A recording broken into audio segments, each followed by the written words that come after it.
Hi, I'm City Manager Ed Zuercher, and welcome to another edition of On the Job, the show where we talk to Phoenix employees about the work they do every day. On a recent Saturday in downtown Phoenix, a fire incident occurred at the city-owned Sheraton Hotel.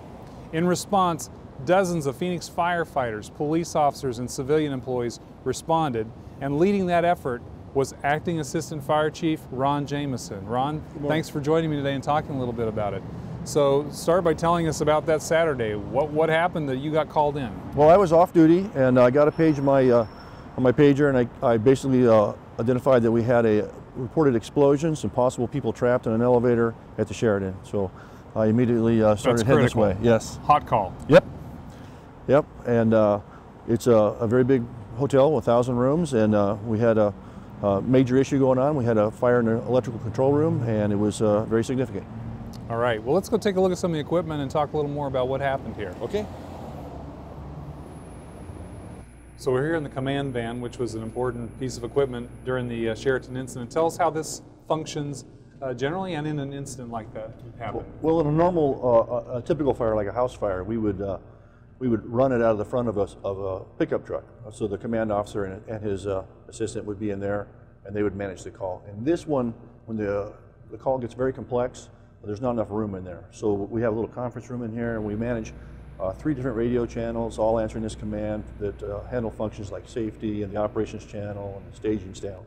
So we have a lot of people on scene, and we need a bigger management team. And they have opportunity to monitor externally. What are some of the things going on here at this? So we got our MCTs. We can pick up any picture, a blueprint of the building. We have our big camera, so we can actually watch live what's going on. We can monitor the news because they can give us information from CNN and things like that. So and also manage the 3 radio channels. So it's So this is different from a basic house fire where we think of people charging in, using axes. This is a much more complex operation. Talk a little bit about, as an incident commander like you were, what are you managing? What's going on for you? So it's very complex. The call came in as an electrical fire. Electrical fires are interesting because they don't go out with water. You have to put them out by cutting off the power. So our main task was to make sure the fire didn't spread. So we pulled hand lines to protect the exposures, and then we got with APS and tried to get the power cut off. And we eventually did. It took a little bit of time.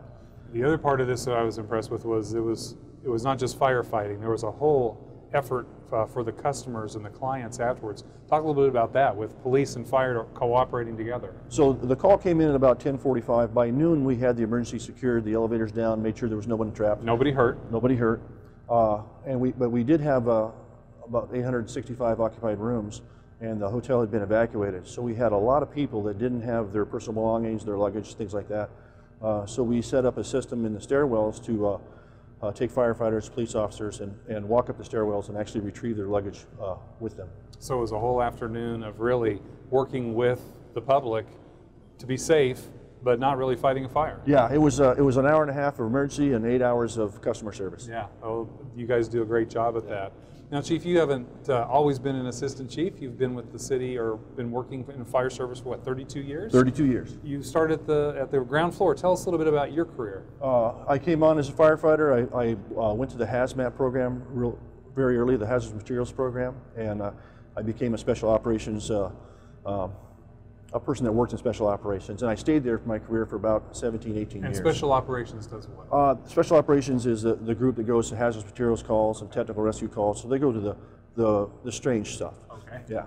Not the ordinary stuff. Not the ordinary So you did stuff. that, you said, what, for 17 years? Yes. And then from there, what happened? So I promoted to captain. I became the program manager of a technical rescue team. I promoted to division chief and then ran special operations, and then I promoted to deputy chief and was in charge of training and special operations. So how do you view your career as, starting at the ground floor? What does that do for you now in your roles as an acting assistant chief? How does that help you? Well, I have a lot of experience as in my job as Car 957, which is a special operations responder. I got to go to every working first alarm fire in the region, not just City of Phoenix, and every hazmat and every technical rescue call. So a lot of good experience.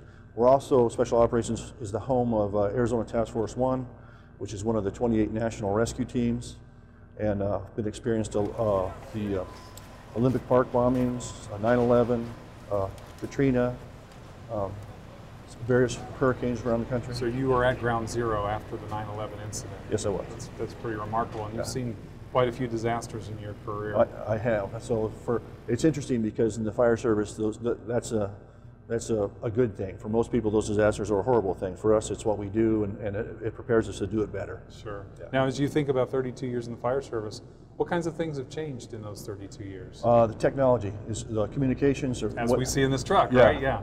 Yeah, when I first came on, there was one radio. There was 2 radios in the truck, one mounted, and the captain had one. Now every firefighter has a radio, so our safety has improved dramatically. Our protective clothing is better. Our air supply, the SCBA, is much improved. Our ability to locate firefighters and keep track of them. Things like this command van didn't exist back when I first started. Yeah, and the constant, the people. People. Yeah. Yeah. So it's a brotherhood, and customer service is our key. And an incident like this at the Sheraton really shows the value of that, I would say. And yeah, I don't think you would have saw the customer service that was exhibited here, exhibited in very many other cities around the country. And what do you attribute that to? That's our model is excellent customer service. It's in our mission statement, and we believe it, and we live it. Well, Chief, I appreciate you spending time and showing us the equipment, and for all the work you did on Saturday here at the Sheraton on behalf of all the troops who were out. So thank you so much. Thank you. We had the opportunity to talk to our first responders, and now we're behind the scenes with folks who took on the recovery effort for the Sheraton. I'm joined today by Ralph Garcia, the annual facilities permit program supervisor. That's a mouthful. You did it. Ralph, You did it, yeah. thanks for joining me. So tell us a little bit about the role your inspectors played in this incident here in the electrical room where it happened. Well, we got a call from the fire department midday on Saturday. Our supervisor that took the call followed our emergency response procedure. Got 2 inspectors out right away within the hour, so we were here about 2 o'clock. They stayed and made sure the building was safe, that the electrical portion of it was isolated and ready to go. And then I ended up here about 9 o'clock Saturday with another inspector kind of relieved the first 2 responders. And then we spent the rest of the week pretty much coming back, meeting with the engineers, the contractors, the hotel staff, formulating some sort of a plan to get the hotel back up on normal power and get all the safety features back in place. So the first responders were out with the patrons. Your guys were here behind the scenes working on it. You mentioned safety. Talk a little bit about that, because that is really your first goal and primary responsibility is safety. It is. Electrical safety is our main concern in an electrical fire like this. They made sure that the generator that was running was safe to run, and then the next move was to formulate a plan to get back on normal power. Whenever there's an electrical fire, there's always the dangers of electrical shock and or the concussion from the faults themselves. Yeah, and so it was important that your guys were able to be here anytime, day or night, and they worked lots of hours. Yes, they're used to that. They get called out sometimes on these things middle of the night. They normally work 6 to 4, but they're here weekends, evenings. In this case, we were here pretty much round the clock. We were 24/7. We had someone here in order to do the inspections that they needed to do as they fixed things, so that things could keep moving forward to the ultimate goal of getting them back in normal power. Now, annual facilities permit program is a mouthful, but what does it really mean to the average person? What goes on in your program? We're kind of a mini development services or planning and development department. We have clientele that register their buildings with us, and they're building owners, and we have about right around 400 registered owners, and between them they have about 1,200 addresses that we service. And what happens is they get a custom service from us. They can do their plan review, submittals, and their inspections through us. Saves them time. Our inspectors are geared towards doing the plan review and the inspection, and they're assigned to a building, so they know the building really well. And so it's a win-win really, because we can shorten their turnaround times, and our inspectors are more geared towards acting like consultants and helping their contractors get code compliance. So it's really about customer service that responds to the needs of our largest customers, who are fairly unique compared to, say, a house or a small business? Correct, yeah. All our jobs are commercial, all our customers are commercial. We have most of the major hospitals, John C. Lincoln, Mayo Clinic, Dignity Health. We have most of the school districts. Our big thing with the school districts is whenever they're off for summer vacation, that's their time to remodel. So we can provide that extra service to make sure that they can keep on schedule. Same thing with the Honeywells, what used to be the Motorola's. Those are the original customers, and we can provide that service because we're more flexible. We're a smaller group, and that really is customer service is what we provide. That's our main benefit. And you're more familiar with each unique building because you're attached to that, associated with that closely. Yeah, the inspector will sometimes spend 10 years in that building being the inspector, and so he kind of knows how it's been modified over the years, and so when he's looking at the plans, he knows, okay, this will work, this won't work, and then so he can advise them. That's great. Now you personally, how long have you been with the city, Ralph, and what's been your career path? I've been with the city for 23 years now, a little over 23 years. You started as an inspector? No. Okay. I came to the city with about 20 years of experience in the electrical construction trade. Started out as an electrician, twisting wires, and through the opportunities in the department, I was able to promote to inspections in what was then development services. Started out as a residential inspector, moved up to commercial inspector, which was really my background. Did plan review for about 10 years with buildings like this, high rises and that. More recently, I went back into inspections as a field supervisor, and I had 9 inspectors working for me to begin with.